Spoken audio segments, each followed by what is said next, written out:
Well, for more on this, I'm joined from Washington by Saudi writer and political commentator Salman Al-Ansari. Good to have you with us, Salman. So I know that you've welcomed this change as an important step forward for women in Saudi Arabia. Is this in line with the Crown Prince's vision of a more modern Saudi Arabia? Beautiful. Thank you so much, Chile, and hi to all the viewers of TRT World around the globe.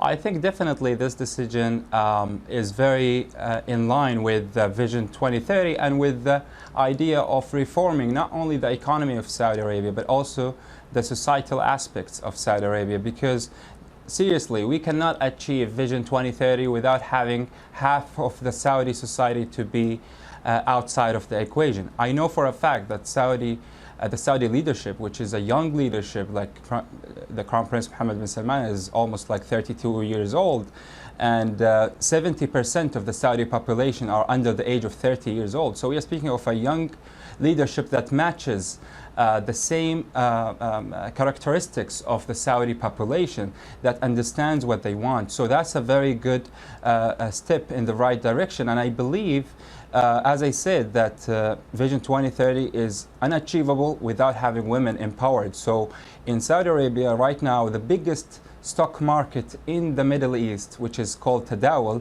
of Saudi Arabia, is managed and headed by a Saudi lady. That in itself is a big thing. 20% of the consultative body, which is almost like equivalent to the parliament in different countries, are actually seated with women, Saudi women. And also we are seeing a lot of progress with So what does that mean in the long term, Salman? Are there going to be more changes ahead? For example, the male guardianship rules, which are seen as being extremely oppressive for women.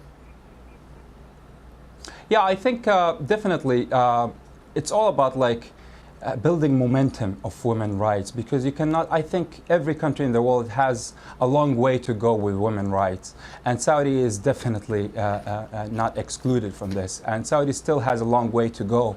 And with what you've said, the male guardianship, etc., it happens actually in different cases, but it's way less than before in so many different circumstances. But right now we can see that the Crown Prince and King Salman himself are very keen to basically normalize this thing and to get it completely turned as a completely new page, to have a new page with the Saudi society. But you know that there are definitely some hardliners, that there would be some clerics would be just trying to make it a little bit difficult, or sometimes very difficult for women here and there. But overall, I think the Saudi leadership will not look at those critics anymore, because you need to get the country to move forward. You cannot achieve your dreams, you cannot achieve your vision without having half of the society. And Saudi is seriously taking the right decisions at the moment.